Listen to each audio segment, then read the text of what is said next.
여러분 안녕하십니까. 4월 1일 새벽이 됐습니다. 저는 책입니다. 드디어 4월이 됐습니다.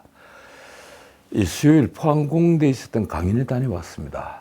그 바람에 건강 문제도 있고 해서 어제까지 방송을 좀 쉬었습니다. 방송을 하지 못했습니다. 그런데 뉴스는 엄청나게 쏟아지고 있었습니다. 지난 방송에서 말씀드린 국가안보실 수장의 경질은 그 여운이 길고도 상흔이 깊습니다. 그런데 그 전에 31일 또 통계청 자료가 발표가 됐죠. 그리고 보니 1년 2개월 만에 투자 생산 소비 이 3개 부분에서 트리플 상승을 가져왔다. 정말 반가운 뉴스입니다. 그런데 또 한편으로 올해 들어 벌써 16조나 세수가 덜 그치고 있다. 위험 신호입니다. 그렇지 않아도 재정 건전성에 빨간불이 켜져 있는데 말입니다. 자, 어떻든 국가안보실 수장의 경질 참 여운이 깁니다. 이 블랙핑크가 김승환을 경질시켰다. 아니다, 레이디 가가가 경질시켰다. 온갖 말이 나오죠. 저 실버 일면을 번역하면 그렇습니다. 저는 대통령실에 포로가 없는 것을 그 원인으로 봅니다. 언론은 김승환도 조태용도 프로페셔널 외교 전문가로 보지만 그들이 진정 프로라면 일이 그렇게 꼬이지는 않았을 것입니다. 15년 동지는 원수가 되어 눈도 안 마주쳤다. 이건 또 어제 나온 뉴스죠. 이재명의 공직선거법 세 번째 재판. 그 재판이 열렸습니다. 정문을 하려 법정에 나온 유동규와 이재명이 만나는 것이 아마 이재명에게는 엄청난 부담이었을 겁니다. 그래도 그는 끝내 성남시장일 때는 김문기를 몰랐다고 고집합니다. 피고인석에 앉아서 유동규의 증언을 열심히 메모를 했다고 하는군요. 이재명의 재판에 유동규가 증인으로 나왔다. 유동규는 성남시장일 때 하위 직급인 김문기를 몰랐다는 그간의 주장을 굽히지 않는 이재명에게 비수보다 더 날카로운 증언을 했습니다. 고 김문기 성남도시개발 1처장이 이재명과 따로 통화를 나눴다고 말하는 것을 들었다 하는 증언을 한 것입니다. 검찰은 2010년 경기도 분당의 한 아파트 단지의 리모델링 설명회를 언급하며 이재명과 김문기의 참석 여부를 묻자 유동규는 참석한 것으로 안다고 대답을 했습니다. 이어 김문기 처장한테 이재명 씨하고 따로 통화한다고 들었다고 설명했습니다. 검찰이 따로 통화했다는 말을 어떤 경위로 들었는지 다시 물었습니다. 그러자 유동규는 행사를 한다고 할 때 누가 오느냐고 해서 이재명 씨가 온다고 했다며 이렇게 답했습니다. 2009년 세미나 때 두 사람이 봤으니까 서로 좀 많은 것 같더라 이야기도 하고 김 전 처장이 그래 김문기가 자기하고도 통화했다고 얘기했다. 이건 아주 중요한 증언입니다. 유동규는 김문기의 성남도시공사 입사 경위에 대해서도 이재명과 최측근인 정진상이 알고 있었다고도 증언했습니다. 유동규는 당시 인사위원장이었기에 인사 추천이 들어오면 입사를 시켜주었다며 자신이 김문기를 성남도시개발공사에 들어오게 했다는 취지로 진술했습니다. 그러면서 김문기의 경우 정진상에게도 얘기를 했다는 것입니다. 김문기 전 처장이 공사에 입사할 때 정진상에게 얘기를 했다. 대부분 인사와 관련된 것은 정진상이 알아서 했기 때문에 그렇게 진행을 해도 이재명 씨로부터 어떤 제지나 내용을 들은 바가 없어서 계속 그렇게 진행했다. 어쨌든 지난 재판에서 이재명 전 시장, 이재명 대표, 이재명 전 지사는 이제 이재명 씨가 됐습니다. 적어도 유동규에게는 말입니다. 어쨌든 2주 뒤에 네 번째 재판에서는 진실이 다시 어느 정도 드러날 것입니다. 이날 이재명 측은 증인 유동규에 대한 반대 신문을 합니다. 자, 다른 문제입니다. 이 경제 문제입니다. 대중국 무역이 올해 들어 2달 만에 50억 달러, 무려 50억 달러 적자로 돌아섰습니다. 우리 돈으로 약 6조 원 가까이 됩니다. 30년 만에 대중국 무역 적자는 무역으로 먹고 사는 한국 경제에 이상 기류가 흐르고 있다는 것을 보여주고 있습니다. 전에도 제가 말씀드렸지만 무역 적자 확대는 우크라이나 전쟁으로 인한 에너지 가격과 곡물 가격 급등이 가장 큰 원인입니다. 우리 전체는 그렇습니다. 그런데 중국 무역만 딱 때려고 보면 30년 만의 적자다. 정확히는 29년 만의 적자다. 이건 아주 충격적입니다. 한국의 대중국 수출 품목의 88%는 이른바 중간재입니다. 그걸 중국에서 수입을 해서 완제품을 만든다 하는 것이죠. 그래서 중국의 봉쇄에 따른 생산 중단의 영향이 컸고 봉쇄 해제 후에도 조업 정상화에 시간이 걸립니다. 그렇더라도 1과 2월 무역 상대국 중에 최대 적자입니다.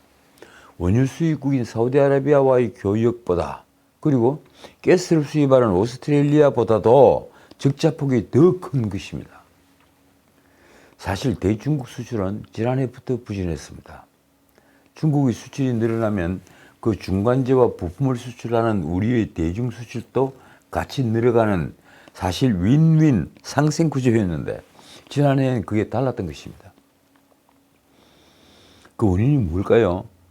중국은 이미 기술적으로도 성장을 했습니다. 그래서 우리와 같은 수출 품목을 놓고 경쟁하는 경우가 옛날보다 훨씬 더 많아졌습니다. 예컨대 정밀화학, 무선통신 부품 등 중간재 분야에서 중국은 지난 2년 연속 두 자릿수 수출 증가세를 보였습니다. 그만큼 우리 수출은 줄어듭니다. 중국 전체 수출의 절반이 중간재였으니 한국과 기술 경쟁국으로 떠오른 것입니다. 더 놀라운 것은 중국의 만성 적자 품목인 자동차마저 이 전기차 수출이 호조를 보이면서 지난해 처음으로 흑자를 기록한 사실입니다. 언론은 첨단 소재, 컴퓨터, 통신 등 이른바 하이테크 국외 분야 중에서 7개에서 중국의 흑자가 확대되거나 적자가 축소됐다는 점을 지적했습니다. 그만큼 한국 이익이 다 줄어든 겁니다.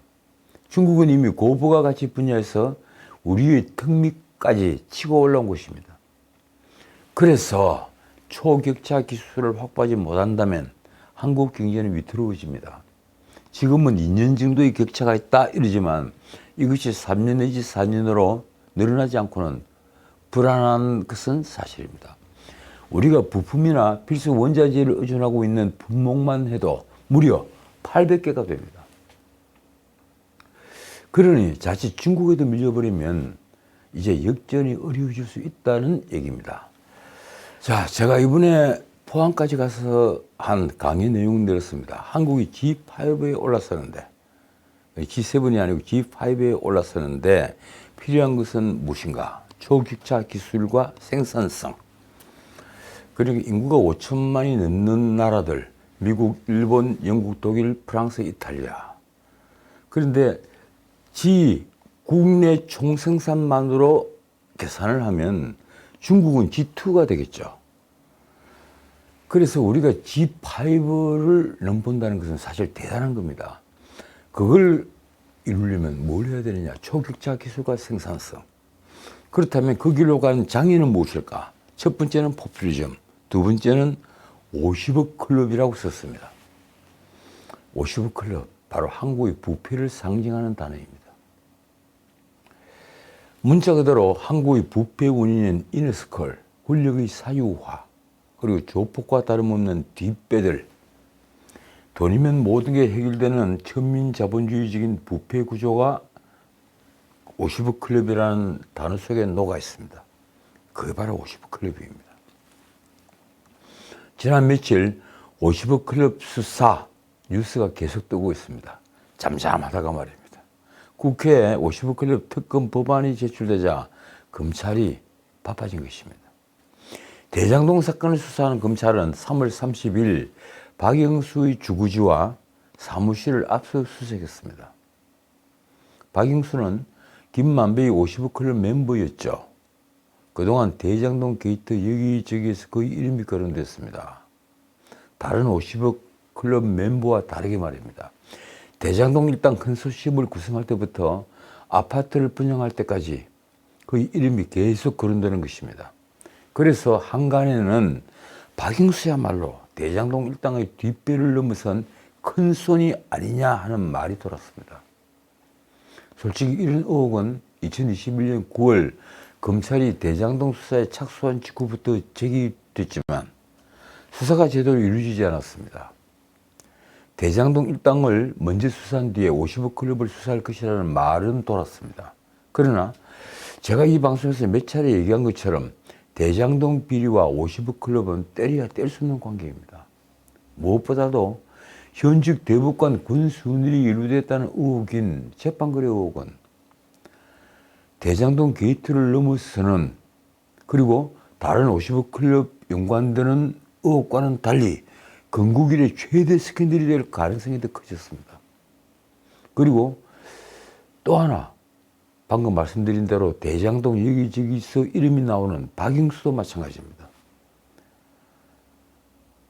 이 문제가 해결되지 않고서는, 그러니까 권순일이 재판거래 의혹, 그리고 박영수의 의혹, 이것이 해결되지 않고서는 권력은 50억 클럽 부패 집단과 한패라는 의혹을 벗어날 수 없습니다.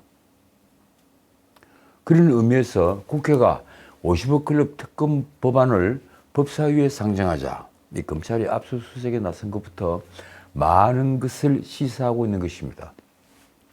어쨌든 서울중앙지검 반부패수사일부는 30일 박영수 전 특검과 그리고 우리은행 등에 대한 압수수색 영장에 이런 충격적인 내용을 적시했습니다.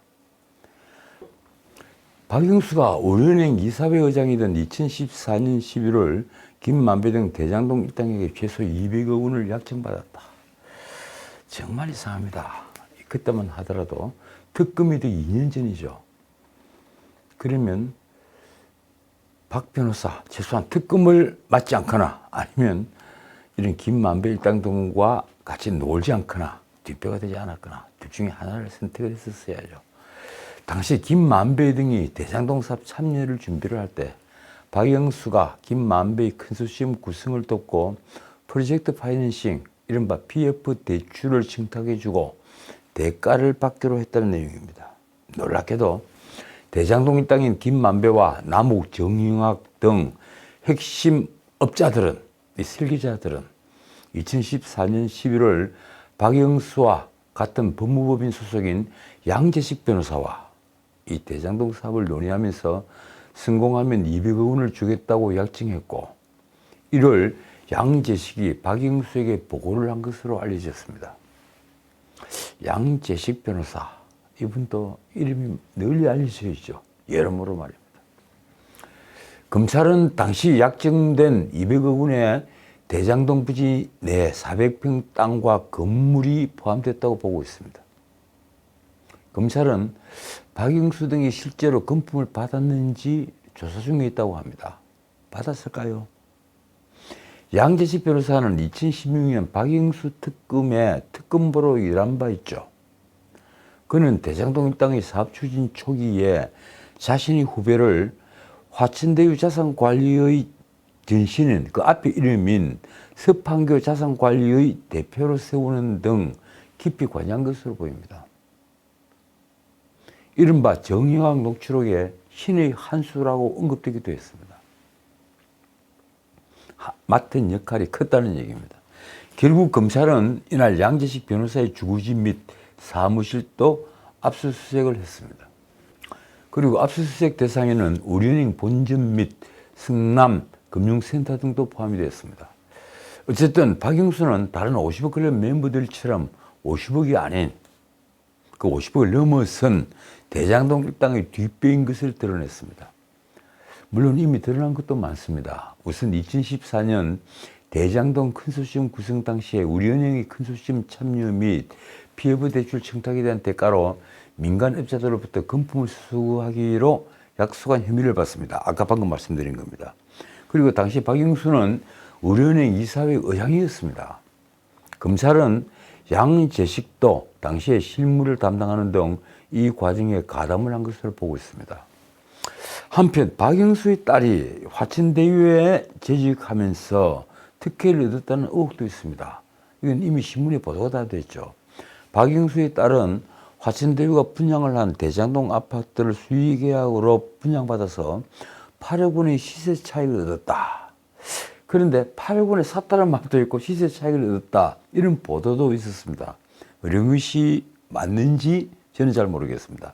그리고 또 5억 원에 이르는 퇴직금을 받은 것으로 알려졌습니다. 이건 뭐 곽상도 아들에 비해서 10분의 1밖에 되지 않죠. 그 외에도 화천대유에서 대여금 명목으로 11억 원을 받았다는 의혹을 받기도 했습니다. 이것도 그 수사 결과에 대해서 확인을 하지 못했습니다. 이에 대해 박영수는 대장동 개발과 관련해 사업에 참여하거나 금융 알선을 대가로 금품을 받거나 약속한 사실이 결코 없다. 이렇게 자기가 깨끗하다는 것을 밝혔습니다. 어쨌든 검찰은 이미 지난 2021년 11월과 12월 박영수와 양재식을 한 차례씩 소환 조사했습니다. 그러나 이후에 별다른 진척은 없었습니다. 그동안 50억 클럽 수사 결과도 곽상도가 유의했죠. 그 역시 1심에서 사실상 무죄를 받았습니다. 물론 항소심에서는 또 다른 판결이 나올 것으로 보인다는 게 일반적인 관측입니다. 검찰의 변명은 이렇습니다. 대장동 사건이 본류격인 이재명의 배임 혐의 수사를 진행한 뒤에 로비 의혹 사건에, 그러니까 50억 클럽 수사 사건에 수사력을 집중하고 있다. 검찰은 그동안 50억 클럽에 김만배의 돈이 흘러들어간 것을 추적해 왔습니다. 왔다고 합니다. 지난 8일 김만배를 대장동 범죄 수익 390억 원 은닉 혐의로 기소를 한 뒤에도 자금 추적을 계속해오고 있다는 겁니다. 정영학 녹취록에는 50억 클럽의 박영수, 곽상도 외에도 권순일 당시 대법관과, 그러니까 재판거래 의혹이 걸려있는 권순일과 그리고 최재경 전 청와대 민정수석, 박근혜 대통령 청와대의 마지막 민정수석이죠. 이 최재경, 그리고 김수남 전 검찰총장, 그리고 김만배가 근무를 했던 이 머니투데이의 홍승근 회장, 이분에게는 50억이 갔다가 다시 돌아 나온 것이 확인이 됐죠. 이 사람들이 포함이 됐습니다. 이 중에 지금 50억 클럽 뒷배, 김만배의 뒷배의 핵심으로 떠오른 사람은 박영수, 권순일, 김수남, 이 세 사람입니다. 자, 이 대장동의 진실, 천화동인 1호 그분이 누구인지를 밝히는 재판이 지금도 계속되고 있습니다. 대장동 배임의 최종 책임자는 누구인가? 30일 서울중앙지법 형사합의 23부 김용의 불법대선 경선자금 사건 재판도 역시 같은 재판입니다. 배임죄 총책은 누구인가? 다 연관되어 있는 재판입니다. 대장동 업자 남욱의 측근 이모가 그 재판에 증인으로 나와서 아주 중요한 증언을 했습니다. 이렇습니다. 남욱이 2021년 9월 내게 연락해서 내 목숨 줄이라며 그의 4월과 8월 그 사이에 정민용에게 전달한 현금 액수와 날짜 등을 메모해 놓으라고 지시를 했다. 말하자면 정민용에 전달을 한 뇌물이 증거를 남겨두라는 지시였습니다. 검찰은 남욱 측근으로부터 전달된 8억 4,700만 원이 정민용 유동규를 거쳐서 김용에게 간 것으로 보고 있습니다. 8억 4,700만 원 중에서 6억이 간 것으로 보고 있죠. 검찰은 남욱이 내 목숨 줄이니까 현금 액수와 날짜를 적어 놓으라 라고 말을 한 것이 맞나? 라고 묻자 이모는 그렇다고 답했습니다. 이모의 답이 이렇습니다. 남욱이 내 목숨 줄이라는 표현을 썼고 재승이 이시에서 제목을 리스트라고 쓰고 현금이 오간 것처럼 보이지 않게 하려고 괄호에 골퍼라고도 썼다. 그러니까 다른 사람이 봐서 리스트 골퍼 이렇게 적어 놓으면 골퍼 멤버로 알고 거기에 쓴 비용으로 알 정도로 적어 놓았다는 겁니다. 실제 검찰이 압수수색으로 확보한 이 메모는 리스트 괄호 안에 골퍼 이런 제목이 적혀 있고 그 아래에 총 4차례에 걸쳐 돈이 전달된 시기와 액수가 기록되어 있습니다. 이 메모에는 총 8억 4,300만 원을 건넸다고 적혀 있으나 이 씨는 그게 아니고 총 8억 4,700만 원이 맞는데 8억 4,300만 원은 오기다. 산수를 잘못해서 잘못 찍었다고 설명을 했습니다. 이 모 씨는 또 남욱이 전화를 해서 금고에 있는 돈을 주라고 해서 남욱의 사무실 금고를 열어 현금이 들어있는 쇼핑백을 꺼내 정 씨에게, 정민용에게 줬다고 말했습니다. 1억 원이 정말 정확하게 들어가는 상자에 담겨 있어서 1억 원이 딱 들어가네요 라고 말했던 기억이 난다. 정 씨가 자신이 100팩의 돈을 가져갔다. 다만 이 모 씨는 유동규나 김용은 만난 적도 없으며 개인적으로 알지 못한다고 했습니다. 자, 이렇습니다. 진실은 이렇게 하나하나씩 비를 벗고 있습니다. 자, 마지막으로 조금 지난 뉴스를 말씀드리겠습니다. 이재명은 과연 찬성표를 던졌을까? 무슨 내용인지 다들 아시겠죠? 이재명 노웅래 체포동의안을 부결시킨 민주당이 여당 국민의힘 소속 하영재의 체포동의안을 통과를 시켰습니다. 참 뻔뻔함입니다. 작년 지방선거에서 예비후보 공천을 챙겨주는 대가로 1억 2천만 원을 받은 혐의를 받는 하영재 의원에 대한 체포동의안이 30일 국회 본회의에서 통과가 된 겁니다.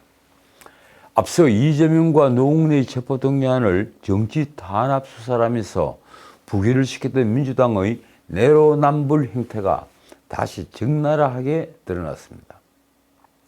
하영재는 조만간 법원의 영장실질심사에 출석해서 구속 여부가 갈릴 전망입니다. 체포동의안은 재적의원 과반 출석에 과반 찬성으로 가부를 정합니다. 이날 하영재 체포동의안 표결 결과는 이렇습니다. 재석 281명, 그리고 찬성 160표, 반대 99표, 기권 22표. 169명의 과반 의석을 가지고 있는 민주당이 사실상 가부를 정하는 구조입니다.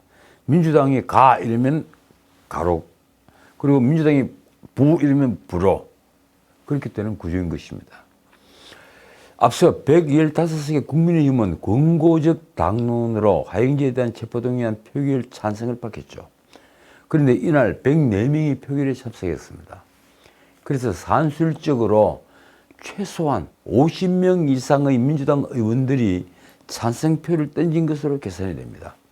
국민의힘이 다 찬성을 했다고 했을 때, 그걸 전제했을 때 민주당 의원들이 적어도 그만큼 찬성표를 던졌을 것이다. 그만큼 내로남불을 했을 것이다. 이 얘기입니다. 표결 전부터 민주당 태도는 사실 관심이었습니다. 언론은 일부 민주당 인사들이 사석에서 이 공천 대가로 돈을 받은 것은 사실상 잡범 아니냐, 또 정치 탄압으로 볼 수 없을 것이다, 이렇게 말을 해왔다고 썼지만 솔직히 생각해 보십시오. 국회 체포동의안을 요구하는 사안 중에 정치 탄압이 어떻게 가능하겠습니까? 이 대명천지의 말입니다. 그래서 정치권에서는 민주당의 내로남불 행태에 대한 비판이 나왔습니다. 대장동 사건은 이 5천억대 육박하는 배임 사건입니다. 그리고 성남 FC 사건은 133억 5천만 원이나 되는 제3자 뇌물죄입니다. 여기에 연관된 이재명, 그리고 또 6천만 원 수수 및 집안에서 3억 원의 돈다발이 쏟아져 나온 노웅래, 또 있죠. 라임 자산운용 주범 김봉윤으로부터 1억 원을 받은 기동민, 500만 원을 받은 이수진을 민주당은 모두 정치 탄압이라고 규정을 했기 때문입니다. 민주당은 지난 12월 노웅래, 그리고 지난 2월에는 이재명에 대한 체포동의안을 정치 탄압이라는 이유로, 그 명분으로 부결시켰습니다. 하영재 체포동의안이 통과되자 국민의힘 대변인 유상범이 이런 논평을 냈습니다. 이재명 대표에게 묻는다. 오늘 체포동의안에 찬성하셨나? 글쎄요, 찬성을 했겠습니까? 유상범은 과거 이재명의 숱하게 불체포 특권을 포기한다고 약속을 했지만 지금의 이재명은 지난달 체포동의안을 부결시켜 불체포 특권 뒤에 숨었다며 이렇게 말했습니다. 이재명 대표는 아직 기소되지 않은 숱한 혐의들이 남아있기에 국회로 다시 체포동의안이 날아올 것이다. 그때 이재명 대표는 다시 또 불체포 특권을 누릴 것인가? 정말 저도 그게 궁금합니다. 그때 민주당 의원들이 어떤 선택을 할까요? 자, 그런 민주당의 입법 폭주는 정말 선을 넘고 있습니다. 이제 헌법상 대통령의 권한도 침해하려고 합니다. 헌법에 뻔히 적혀가 있는 대통령의 권한을 침해하겠다는 겁니다. 민주당 의원 44명, 놀랍게도 여기에는요, 원내대표 박홍근이 들어있습니다. 이 44명은 대통령의 대법원장 임명권을 제한하는 법원조직법 개정안을 발의했습니다. 대법원에 대법원장 추천위원회를 설치를 해서 그 추천위원회에서 3명의 후보를 추천을 하면 대통령이 그 중에 1명을 대법원장으로 지명하도록 한 개정안입니다. 바꿔 말하면 현재 대법원장 김명수를 통해서 그 추천위원회에서 후보를 다 결정을 해놓고 윤석열 대통령 보고 선택을 하도록 만들겠다는 겁니다. 그래서 김명수를 통해 대통령 권한을 침해하고 사법부를 계속 장악하겠다는 의도를 드러낸 것입니다. 그 발의자 중에 우리법연구회 판사 출신 의원도 있습니다. 법률가가 있다는 얘기입니다. 도대체 법을 어디서 배운 걸까요? 대통령의 인사권, 이 외교권, 사명권까지 제한을 하겠다는 지금 야당, 거대 야당 민주당을 보고 있노라면 문재인 정권 시절 권력에 취해서 쪼개기 국회를 하면서까지 해서 검경 수사권 조정이라는 걸 하고 그리고 대선에서 패배하자 그것도 모자라서 권력 이양 직전에 검수완박법을 다시 밀어붙이던 게 모두 그들의 반민주 체질 때문이 아닌가 하는 의심이 듭니다. 말만 민주당이지 반민주 체질이 몸에 밴 것이 아니냐. 그래서 제가 드리는 얘기입니다. 과유불급입니다. 이미 선을 넘은 지 오래됐습니다. 자, 오늘은 여기까지입니다. 도널드 트럼프 전 미국 대통령이 기소가 됐습니다. 미국 역사상 처음이라고 합니다. 트럼프는 언제든 거짓말을 한다. 사진에서 보듯이 그렇게 적혀 있습니다. 트럼프는 언제든지 거짓말을 한다. 커다란 글씨가 놓인 사진을 보면서 권력이 무엇인지 다시 생각합니다. 권력은 아주 무거운 짐입니다. 자칫 잘못 따르면 그 권력에 치여 스스로 무너집니다. 그 결과는 다들 아시겠죠. 지금까지 전우책이었습니다.